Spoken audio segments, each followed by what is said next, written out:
Hi guys, welcome to Nothing Geek TV. Today I got a Xiaomi Mi 4i pitched against ASUS Zenfone 4. Both of these phones are much in demand, but there are many differences which one needs to look at. So, first of all, I have a smaller 5-inch Full HD display on Mi 4i, and on the other hand, ASUS got a bigger 5.5-inch Full HD display. So the display is full HD on both the phones. The touch is good and the color quality is also good. I'll just adjust the display brightness of Mi 4i. So the richness of colors and the display, the touch is similar on both the phones. If you talk about the build quality, both the phones are plastic. I have a polycarbonate uni plastic on the Mi 4i.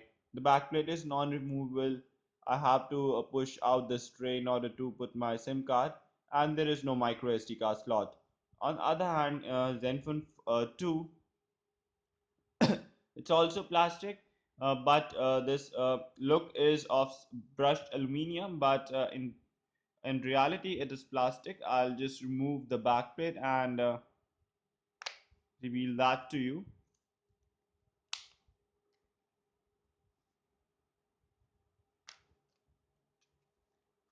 So guys, as you can see, this is a plastic backplate. It is bendable and the battery cannot be removed. It's a sealed battery and I have slot for dual SIM cards and one micro SD card. Even Xiaomi Mi 4i has options to put in two SIM cards, though those can be 4G SIM cards, both the phones. However, in Zenfone, one SIM card needs to be a 2G SIM and other can be a 2G, 3G or a 4G SIM. So if you talk about the battery backup, both phones got a 3000 milliamp hour battery. I have a 3030 milliamp hour battery on Mi 4i, but that's not a major difference. So anyways, the backup on both the phones is more or less similar, guys. The half-inch screen size doesn't make much difference. Both of phones are HD. The Intel Atom quad-core processor eats up much of the power. It's not really that power efficient. On the other hand, I have a Qualcomm Snapdragon 615 second gen processor, which is also power hungry and heats up under heavy tasks. So the battery backup is like 1.25 days with moderate usage on both the phones, which is good enough. Moving Coming to the performance area, I ran into two benchmark on both the devices, and the Zenfone 2 gets a remarkable score of 47,148. Now, mind you, this Zenfone unit I have, this is the 4 GB unit with a really cool processor, Intel Atom quad core, and the Xiaomi, I was hoping it to be in the range of around 30 to 35,000, but it lands up on 25,229, which is not a good score. And I have tested few phones with the same processor and same RAM earlier, and this is not the score I was expecting. So as you can see, Asus is ranked at the top with other smartphones like Note 4, Mizu MX4, OnePlus One, HTC One M8, while Mi 4i is ranked at the bottom of the heap alongside Mi 2, Zenfone 5, Redmi Note, HTC One. Moving on, I'll show you the multi-touch on both these devices, guys.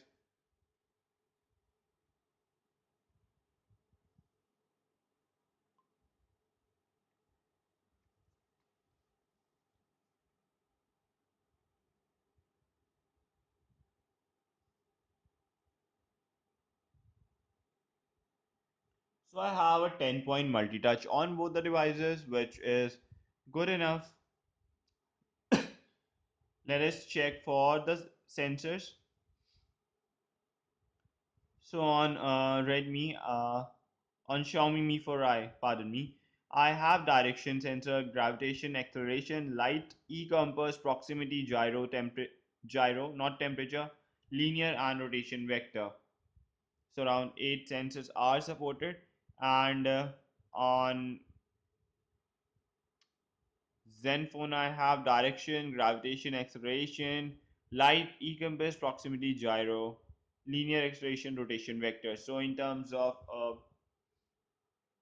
sensors, they are equal. But guys, as far as performance is concerned, if you are a regular user, both phone will give you a top-notch performance, no problem at all. Even if you go for a 2 GB version of Zenfone 2, uh, uh, be it multitasking, running WhatsApp, Facebook, opening multiple tabs, both the phones are good enough. But when it comes to hardcore gaming, if you're a heavy gamer and want to play heavy games like Modern Combat 5, Asphalt 8, Airborne, and others, and you do not want to compromise on the graphic quality or frame drops, then Zenfone 2 is the device to go for, especially if you can go for the 4 GB variant of the Zenfone 2.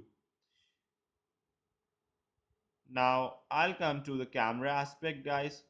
So I have a 13 megapixel and 5 megapixel camera on both of these devices, and you can see the camera lens is not bulging on either of the device, which is a good thing. I clicked several images under varying conditions on these phones. I will show you those images.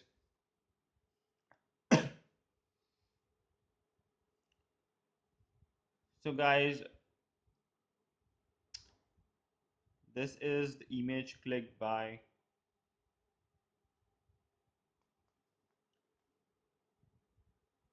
the rear camera of both the handsets. Now let me just zoom in. Guys, as you can see, the image clarity uh, is much better on a Xiaomi Mi 4i. Let me just open another image. This is the image where the flash was used by both the phones, and there is problem with Zenfone 2 that it renders a yellowish hue to the final image when the flash is on. As you can see, the ball is yellowish, while that is not the case, and the detailing is clearly visible in the Mi 4i's phone. The seam is clearly visible in the cracks too. Moving on to another image,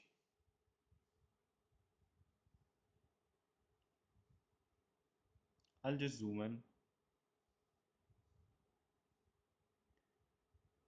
Again, friends, I don't know how much clearly you can see on the camera right now, but yup, it is clear, I believe. The image on Mi 4i got much more amount of detail and less noise as compared to Zenfone 2. Both the cameras are good, but Xiaomi is scoring a bit more on over Zenfone 2. Again, as you can see, the color of the shirt is visible much more in vibrant and better amount of colors in Mi 4i. And if I open the flash, this is what happens. Everything goes yellow. So I'm having a dual tone flash on both of these devices. Sorry, but the flash of Zenfone 2 is not that cool. When it comes to the front facing camera image, guys, it's good enough on both the phones. This is me, yo. And if you look closely, the front facing camera on Zenfone 2 is better than the Mi 4i.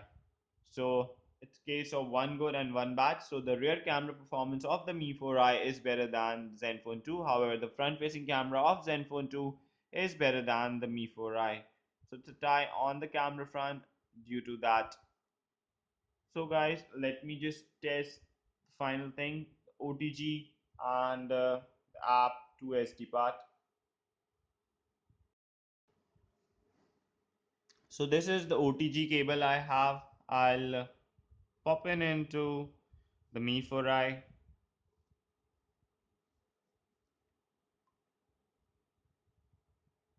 Let me go to the storage.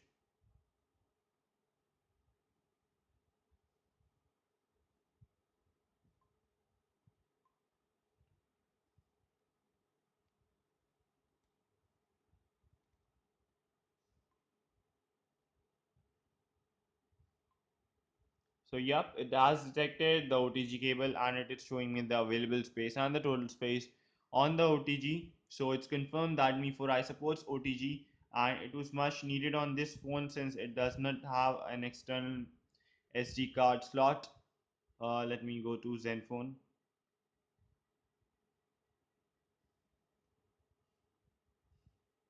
I've just popped in the OTG. It has shown that external storage has been inserted. Let me go to the settings, storage, and yep, it too has detected the external USB storage. So both of these phones support app to SD, uh, pardon me, OTG cable. OTG support, both of these phones have OTG support, and since I do not have a slot for SD card, so there's no question of app to SD on Mi4i, whereas apps are movable to the SD in Zenfone 2, and I have a separate menu for all the apps that can be moved to the SD once you pop in the SD card. So guys, we have talked about a lot of things about these two phones. If you talk about Zenfone 2, then the case is that many people might not prefer it since it's a bit bulky and it's a huge 5.5-inch display. On the other hand, people who want this phone for multimedia purpose, gaming, watching videos, reading, might like it since it's a beautiful 5.5-inch full HD display. The phone is sturdy. I rate it the build quality as better than the Xiaomi Mi 4i. It feels solid in hand. It's sturdy and it's big. On the other hand, people who want a one-hand usage, they can go for Mi 4i. The phone is sleek. It's sleeker than would have an ASUS. It's a unibody phone, so that gives it the premium look, and it's small enough to be operated by one hand, which is a good thing. Next thing is the performance area. If we talk about the 4 GB RAM variant of ASUS, then it is clearly ahead of the Mi 4i. But when it comes to the 2 GB, both the phones are ranked pretty much same. There is not a major difference in the phones. The heating factor, which many people are saying about Mi 4i, I didn't experience a major heating factor, but and while charging both the phones, since the battery is huge, they take time to charge. So after half an hour, they start heating up from the processor area, and the same thing goes when they're put under heavy usage. Uh, so when it comes to camera, I have a better camera on Mi 4i as compared to Asus. The difference, again, it's not significant but good enough for the human eye to detect. I showed you the images on the gallery, and there was a marked difference in both the phones. So with the differences and the features I have on both the phones. Thanks for watching the video. Kindly hit the subscribe button over here, and if you have any queries, do feel free to ask me. I'll answer your questions personally. Thanks for watching the video. I will see you next time, guys. Have a great day. Bye bye.